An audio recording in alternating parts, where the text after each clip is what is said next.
আলাইকুম। আমি মোহাম্মদ নাসিরউদ্দিন। আমি একজন স্টুডেন্ট। সম্প্রতি আমি চিকিৎসা ফাউন্ডেশন বাংলাদেশ কর্তৃক আয়োজিত এসেনশিয়াল মেল ওয়েলনেস কোর্সটি সম্পন্ন করেছি। আমাদের কোর্স ইনস্ট্রাক্টর ছিলেন ডাক্তার পবিত্র কুমার শীল স্যার। তিনি মেডিটেশন সহ বিভিন্ন স্বাস্থ্য বিষয়ক টপিকগুলো আমাদের অত্যন্ত সহজ এবং প্রাণবন্তভাবে শিখিয়েছেন। তার সহজ সরল ব্যাখ্যা ও গাইডেন্স আমাদের কোর্সের প্রতিটি টপিক খুব ভালোভাবে বুঝতে সাহায্য করেছে। চিকিৎসা ফাউন্ডেশন বাংলাদেশ এই উদ্যোগগুলো সত্যিই প্রশংসার দাবিদার। তারা নামমাত্র ফি নিয়ে বিভিন্ন ধরনের কোর্সের আয়োজন করে সমাজের বিভিন্ন স্তরের মানুষকে স্বাস্থ্য সচেতনতা ও দক্ষতা উন্নয়নের সুযোগ দিচ্ছে।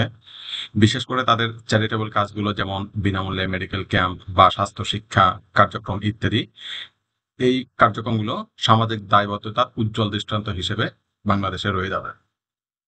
আজ আমি উক্ত কোর্সের টপিকগুলোর ভিতরে মেডিটেশন নিয়ে খুব সংক্ষেপে একটু আলোচনা করব।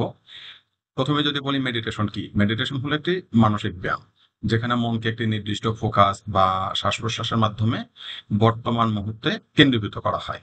উদাহরণস্বরূপ আমরা বলতে পারি চোখ বন্ধ করে শ্বাসের গতি পর্যবেক্ষণ করা মেডিটেশনের একটি সাধারণ রূপ।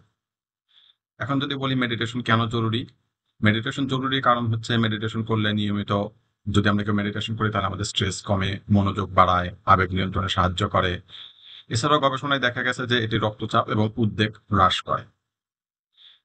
যদি মেডিটেশনের আমরা উদাহরণ বলতে যাই, সেক্ষেত্রে আমরা বলতে পারি যে ৫-৪-৩-২-১ নামে একটি পদ্ধতি আছে। এই পদ্ধতিটিতে আসলে আমাদের যে বিভিন্ন সেন্সর গুলো আছে বা সেন্স আমরা যেগুলো বলি, সেগুলো হচ্ছে আমাদের বর্তমান সময়ের সাথে আমাদেরকে কানেক্ট করিয়ে দেয়। তো এই টেকনিকটা কি সেটা যদি বলি, সেটা হচ্ছে যে প্রথমে তার আমরা বুঝাবো যে ৫টি জিনিস দেখতে হবে। আমার আশেপাশে যে ধরনের জিনিস আছে এগুলোর ৫টি জিনিস দেখতে হবে, যেমন দেয়ালের ঘড়ি, গাছ, বই ইত্যাদি।